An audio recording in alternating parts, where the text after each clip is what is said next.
It seems like Disney just can't catch a break. Almost every time you turn around, every week, every month, every day, there's another story about Disney and some sort of controversy or massive failure. Whether it's at the box office, whether it's streaming, whether it's struggling theme park attendance, or whether it's just another PR disaster, and everybody sees right through it. Disney losing streak. Shares down 27% over the last 12 months, off more than 60% since pandemic high.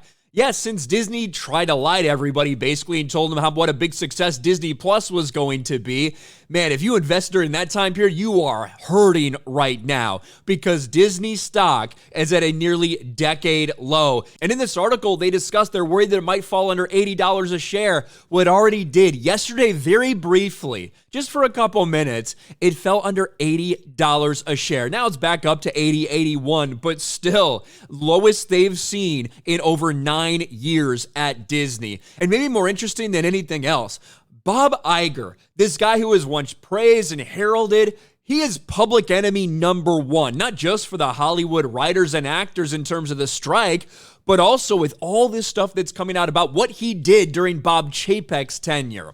The Walt Disney Company is on a losing streak as it enters the final months of 2023, with its shares way down as it battles a non-stop series of bad news cycles that have hammered investor confidence in the once formidable studio. Over the last 12 months, their stock has plummeted 27%.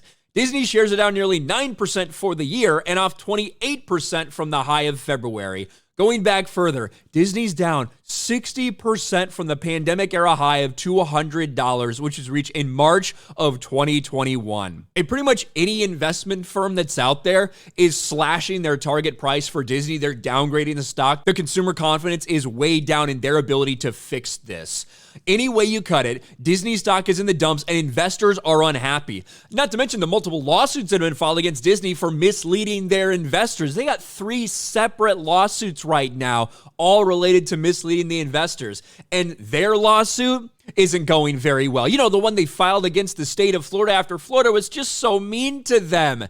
Yeah, that hasn't gone great. Disney drops most claims in lawsuit against Florida Governor Ron DeSantis. This is something that had no chance from the beginning. They were just trying to tie things up in court and delay what happened with Reedy Creek. They were unsuccessful, and now it's another embarrassment for them. But like I said, the stuff that's coming out about Bob Iger and all of the Machiavellian tactics and stuff that have been going on over the last couple years, that's all now coming to light with a big CNBC expose. Disney's wildest ride, Iger, Chapek, and the making of an epic succession mess. Now, a lot of us speculated when Bob Iger suddenly made the announcement that he was stepping down and, Bob Chapek was going to take his place, but Bob Iger was going to remain there as chairman. A lot of us speculated that he was going to be back, that this was just, Bob Chapek was going to be the fall guy for a while when all the COVID stuff was going down. Theaters closed, parks closed. Obviously, you knew they were going to struggle financially there for a little bit because of the nature of their business. Then Bob Iger could swoop back in. And it certainly seems like that was set up. You have articles like this now. Bob Iger refused to forfeit his Disney office to successor Bob Chapek because of its private shower. The Disney executive power struggle kicked off with Iger's refusal to move offices after appointing his new successor. You have this, Bob Iger and Bob Chapek's CEO battle made Disney the pettiest place on earth. Current Disney CEO Bob Iger didn't make Bob Chapek's short-lived takeover any easier, according to this revealing report from CNBC. And it's just all over this company, especially when it comes to something like streaming. They promised everybody that streaming was going to be the next big thing.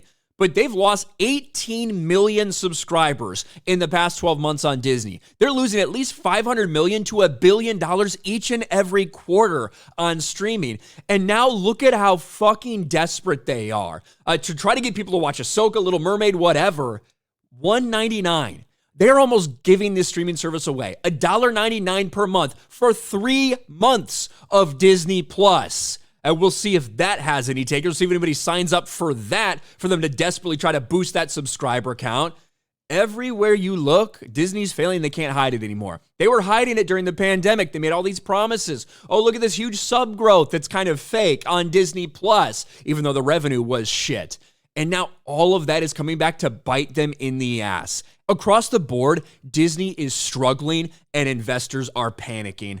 Let me know your thoughts about all this in the comments section below. Smash a like button, subscribe to the channel, ring the bell for notifications, share this video out there, and I'll talk to you later.